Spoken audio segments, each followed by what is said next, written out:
नमस्कार दोस्तों, महर्षि ज्योतिष केंद्र में आप सभी का स्वागत है। आज मैं आपके सामने ज्योतिष का एक ऐसा सूत्र लेकर हाजिर हुआ हूँ जो आपके जीवन में डिसीजंस लेने में बहुत काम आएगा। कई बार हम ऐसी दुविधा में फंस जाते हैं कि दो तीन बातों में से हमें कोई डिसीजन लेना पड़ता है और हम डिसीजन नहीं ले पाते हैं। वहाँ आप इस सूत्र का प्रयोग कर सकते हैं। तो ये सूत्र किन किन बातों का हल निकाल सकता है, मैं आपको एक थोड़ा सा एग्जाम्पल के रूप में बताता हूँ। मान लो हमने कोई व्यापार करना है और तीन चार व्यापार बिजनेस हमने सोचे हुए हैं, लेकिन हम ये निर्णय नहीं ले पा रहे कि हमें कौन सा बिजनेस करना चाहिए। वहाँ पर ये हमारी बहुत मदद करेगा। और दूसरा, बच्चों के रिश्ते, जैसे तीन चार रिश्ते आते हैं तो हमें कौन सा रिश्ता लेना चाहिए, वहाँ मदद करेगा। और हमें बच्चों का कोई, हमने दो तीन स्कूल देखे हुए हैं या हमने दो तीन जगह कॉलेजों में फॉर्म भरे हुए हैं और हमें उनमें से दो जगह मिल रहा है, लेकिन उन दो में से भी हम ये डिसाइड नहीं कर पा रहे कि कौन सा कॉलेज हमें अच्छा रहेगा। और या हमने कोई मकान देखा हुआ है, तीन चार मकान देखे हैं, उनमें से कोई एक मकान डिसाइड करना है, वहाँ करेगा। इस तरह की और भी हमारी जीवन की समस्याएं हो सकती हैं। सब जगह ये सूत्र हमारा बहुत काम करेगा। इसको समझते हैं कि इस सूत्र को कैसे हम उन बातों पे अप्लाई कर सकते हैं। तो ये हमारी, इसमें हमें एक लगन की ज़रूरत पड़ती है। जो ब्रह्मांड में उस समय ग्रह नक्षत्र जो हमारे सौरमंडल में चल रहे होते हैं, उस वक्त हमारी कोई लगन चल रही होती है ब्रह्मांड के अंदर, क्योंकि हमारे 24 घंटे में 12 लगनें चलती हैं, 2-2 घंटे के हिसाब से ये अप्रॉक्स आती हैं लगनें जो है। तो उस वक्त की हमें लगन लेनी है, चंद्रमा की राशि लेनी है और चंद्रमा का नक्षत्र लेना है, और जिस दिन हम विचार कर रहे हैं उस दिन का वार लेना है हमें उसमें।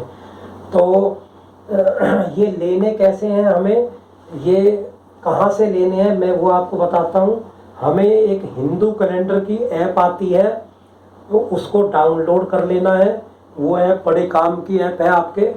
आप जब उसको डाउनलोड कर लेंगे, उसमें आप अपनी जन्म तिथि, डेट ऑफ बर्थ वगैरह पूरी भरेंगे कंप्लीट, तो आपकी उसमें कुंडली ही बन के आ जाएगी पूरी।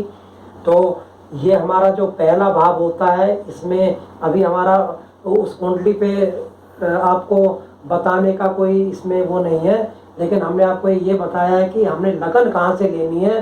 तो ये हमारा पहला भाव होता है। ये 4 नंबर की लगन इसमें आई हुई है। जब आप किसी बात, सवाल पे या बात पे विचार अपना करेंगे, आपकी लगन कोई हो सकता है कोई और आए, वो दिन कोई हो सकता है कोई और हो, या चंद्रमा की राशि किसी और, कोई और राशि हो सकती है। तो ये उसी वक्त की ग्रह गोचर की स्थिति को हमें देखना होगा कि ब्रह्मांड के अंदर हमारी कौन सी लगन है, कौन सी राशि है, कौन सा नक्षत्र है, कौन सा दिन है उस दिन। तो मेरे पास एक सज्जन आए थे, उनकी एक समस्या थी प्रॉपर्टी की।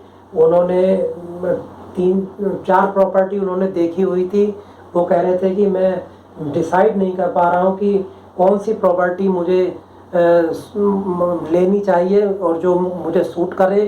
तो हमने देखा उस वक्त में उसकी लगन चौथी आई हुई थी और चंद्रमा की राशि 11वीं आई हुई थी और चंद्रमा का नक्षत्र पूर्वा भाद्रपद नक्षत्र था और उस दिन रविवार था। तो चंद्रमा की एक ही राशि होती है 4 नंबर की। ये मैंने आपके सामने एक टेबल बनाई है। वैसे तो इस टेबल तकरीबन मैं समझता हूँ कि सभी लोगों को पता होता है 1 से 12 तक राशियाँ कौन कौन सी होती हैं, लेकिन फिर भी मैंने आपकी हेल्प के लिए ये टेबल दिया, इसमें लिख दी है टेबल जो है। तो हमने देखा ये 4 नंबर के आगे हमें इसका स्वामी जानना है, 4 नंबर के आगे ये मूल लिखा हुआ है। तो ये 4 नंबर की कर्क राशि होती है और इसका स्वामी चंद्रमा होता है। चंद्रमा की एक ही राशि होती है और ये हमने 4 लिख देना है यहाँ पे। ऐसे ही चंद्रमा की राशि कौन सी राशि में चल रहा है, तो चंद्रमा चल रहा था उस वक्त में कुंभ राशि के अंदर। कुंभ राशि हम यहाँ देखेंगे, ये 11 नंबर लिखा हुआ है। 11 नंबर का जो स्वामी है वो शनि है। ये शनि की 2 राशियाँ होती हैं, 10 और 11। हमने 10 और 11 का टोटल करा और ये टोटल आया इसका 21। ऐसे ही अगली उसमें चलते हैं, चंद्रमा का नक्षत्र हमें देखना है। चंद्रमा का नक्षत्र जो है पूर्वा भाद्रपद नक्षत्र है और वो बृहस्पति का नक्षत्र होता है। बृहस्पति की 2 राशियां होती हैं। एक राशि देखेंगे कि बृहस्पति की 9वीं राशि, देखो ये बृहस्पति लिखा हुआ है, और 12वीं राशि ये बृहस्पति लिखा हुआ है। तो 9 और 12 को हम फिर टोटल करेंगे, 21 आ जाएगा। और हम ये विचार इतवार को कर रहे हैं, रविवार के दिन। तो रविवार का जो स्वामी होता है वो सूर्य होता है। सूर्य की एक ही राशि होती है, तो हमने 5 लिख दिया यहाँ पे। तो हमने सारा ये हमने टोटल कर लिया।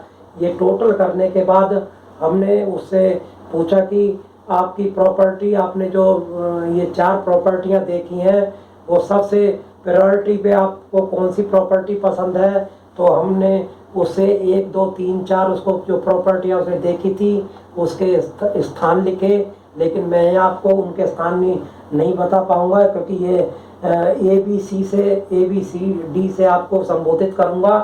तो हमने फिर क्या करा कि ये 51 जो हमारा यहाँ टोटल आया है, ये हमारी 4 ऑप्शंस हमारे पास हैं प्रॉपर्टी की। उन 4 ऑप्शंस से हमने 51 को डिवाइड किया। तो 51 को डिवाइड करने के बाद हमारा शेष 3 आया। ये अगर हमारा मान लो यहाँ पे 3 ऑप्शन होते तो हम 3 ऑप्शन से डिवाइड करते, 2 होते तो 2 ऑप्शन से उसको डिवाइड करते। तो हमारे यहाँ 4 ऑप्शन से, तो हमारा 3 शेष आया।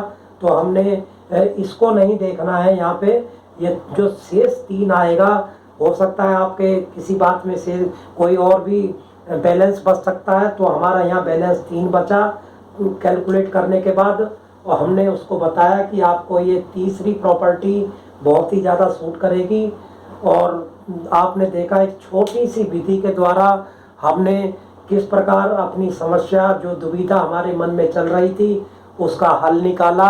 आप भी अपनी किसी भी जीवन में आप ऐसे कहीं पे अगर दुविधा में फंसे, तो आप भी इस विधि के द्वारा अपने प्रश्न का हल जान सकते हैं।